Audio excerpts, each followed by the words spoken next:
Hey guys, SeanB, and today we're back into Dragons B12 and I'm here to share with you guys a new team that I made, no more Nat 5, and I'm really enjoying using this team.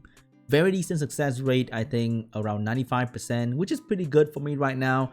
The boss is really hard, so having a team that can farm consistently fast is already good enough for me. If you look at the monster info, this is a team that people are using for safe run with El Sharion to steal the boss immunity, which is pretty good, but it's not fast enough. The main problem with this dungeon is the boss super tanky. The conventional damage dealer like twins will have a hard time killing the boss if your runes is okay, like not amazing. So I want something that can do damage to the boss regardless of the boss tankiness. Spectra was my choice, and this guy is so good in Dragons B12. His skill do so much damage, and this skill can help you control the boss tower. If you can max skill your Spectra, which will increase your attack by reduction rate and also one less cooldown for skill 2, he'll be super amazing. I think maybe better than Tail. Kali is another option for me. She ignores defense with skill 2, so it doesn't matter how tanky the boss is with his defense stats. This will do a lot of damage regardless of the immunity situation as well. The biggest problem with Dragon's boss is always the immunity. So having this as my plan B to do damage regardless of his immunity situation is really important. My Lauren is on a typical violent for Guild defense build, speed, HP, and defense. You don't need this good because if the boss has a chance to hit you, I think you can go slower, less HP and defense. It doesn't really matter. If you can go shield runes, is really good. What important to me is Lauren moving in front of Spectra, because in the last stage, you want to start out with defense break. Sometimes Spectra will go with skill 2 instead of skill 3, and you need the defense break to be there so that he can do damage. That's about it. I only want her to be faster than Spectra. You can go Swift, you can go Violent. I think Violent Shield is probably the best. Rogue is your typical Rogue. Violent, attack, good damage, attack, nothing too crazy. Just focus on giving him as much damage output as possible, but he's definitely not the main damage dealer in the team because how tanky the boss is. For Verdant Heal, I'm going with attack, crit rate, and attack, violent shield as well. With the shield set, you won't really die in the trash wave. The artifact I'm having on my unit right now is kinda shit. Like, I'm just putting this on for the damage received from fire minus 12%. But she doesn't die anyway, so it's kinda meaningless. This here is for the accuracy. That's about it. I don't plan to upgrade my artifact too much because it's very expensive. So here, damage dealt on fire plus 3%. It all went to the other two roll, which is not needed. And here is just for the skill 2 crit damage and attack increasing effect. So it's a little bit better, but I don't think it's anything crazy. Here I have this one for skill 2 crit damage. The roll didn't go into skill 2. And here I think I have additional damage by 60% of speed. And that is not a lot. That's like a little bit of more damage. So my artifact game is kind of weak right now. I don't think there are anything crazy. Skill 1 accuracy for the defense break and a little bit of more damage. And artifact farming has been pretty rough. I don't get a lot of good artifacts, but they're just kind of there. They give me a bit more stats and they give me a bit more damage. The team is not exactly fast because, as you can see, no AoE damage, which means doing the trash grave is gonna be a little bit slower, but because of Rogue, it can be a little bit faster as well. I see people use Quad Rogue and Verd, and it worked for them. I don't know how, but it worked. So in here, if you have Spectra going with Backlash, it's very easy. Like, the mid boss is not ever moving. The crystal will do some damage on your team, but if you can kill before the crystal move, that's even better. But even if they move, the attack debuff will make sure that your team can survive. So you don't really have to go very tanky. A lot of people have to go tanky if they're running some other variation without attack debuff. But with Spectra, it's very safe in the mid boss. And that is one of the big problems for Dragon's team. So here, there are many fail safe. No, not really fail safe. There are many measures that I took to make sure that even if immunity go up, I'll be okay. So first we have the Spectra with the attack reduction and the slow debuff on the side tower. If RNG is good for Spectra, the boss will not have immunity and we are good to go.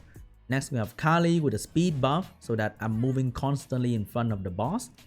With that, I can just do so much damage before the tower can actually take a turn. And then I have Lauren to strip occasionally. Even though I know, okay, I acknowledge the fact that Lauren AI is garbage. She doesn't follow any pattern whatsoever. But because you are moving constantly in front of the boss with attack buff from Vert and speed buff from Kali, she will cycle back her cooldown very fast.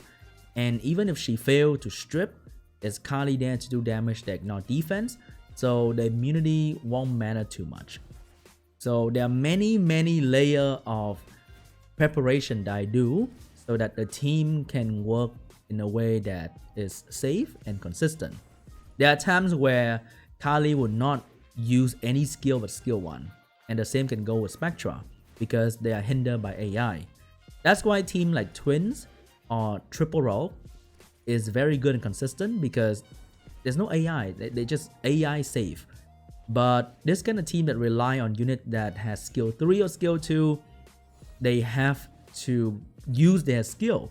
So that's where AI comes in and just destroy your hope and dream. But most of the time, it's pretty smooth. You get a slow debuff on the tower. Even if you don't get the attack per reduction, it's totally fine because you're moving constantly. As long as there's a slow debuff on the right tower, then you're good to go. And Spectra will always do that amount of damage on the boss. No need for attack buff. It does very good damage. So 40k, if I have attack buff, I think I can go up to 45k, which is pretty good. But 5,000 HP to this boss who has around 260,000 HP is pretty small. And Kali can also do 40k. So here the attack buff make a small difference, so I don't have to rely on the attack buff that much. I just need Kali to buff. The speed buff to me is so much more valuable, and that is very important to have Kali here. I try some other variation with something else and not Kali, so I try some other strippers and damage dealer. They are okay, but it's actually slower because Kali is such a strong damage dealer. And with attack buff, Rogue can clear the trash wave sometimes very fast on its own.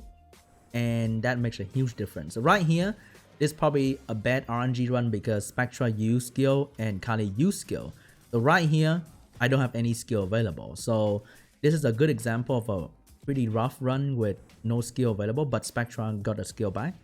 Spectra has very fast speed. So here, it can easily go a couple turns before the boss take a turn. So as you can see right here, before the immunity go, I already down half HP of the boss and potentially more if Raok takes Spectra to reduce Spectra cooldown. And right here is when, okay, let's say Lauren failed to strip, you still have ignore defense to do a lot of damage to the boss. And even if immunity stay, it's gonna be okay because ignore defense is just good like that. Another thing that I want to have on my team that will potentially make it less derpy is Violent Rune on Kali and Spectra as well, so that they can cycle back their cooldown faster, or if they derp for one turn, they Violent proc, they get another turn for their debuff or their buff. That's gonna make a difference right there. But right now they're on Swift and Fatal respectively, and that is a bit tough. As you can see right there with attack prick, my Rogue, which is not tanky at all, survived the crystal easily. So yeah, if I can get more Violent Runes on Spectra and Kali with the same stats, because I want the 40k nuke on both of my unit, the 40k with Spectra skill 2 and the ignore defense. If I can keep that, also being on Violent, that's gonna be good. But it's gonna require, I think, a bit more Dragons B10 farming. Artifact right now is gonna be a huge raise for all these PvP players, because what's gonna make a difference for PvP in Summer World Championship or PvP on a general daily basis for endgame players is gonna be artifacts.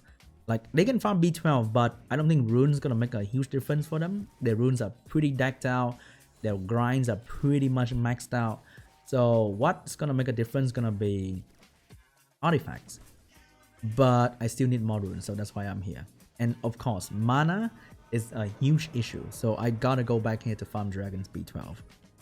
Alright guys, that's the team we're using right now. I hope you learned something from the video. Maybe you can build this team as well. If you want to see the team get used more often, check out my Twitch stream. I farm a lot nowadays on stream just to test team and build new units. So if you have any question, let me know in the comment section down below or ask me on Twitch. I'm glad to help if you want to progress and improve. That's really awesome. I'll see you guys in the next video. Bye.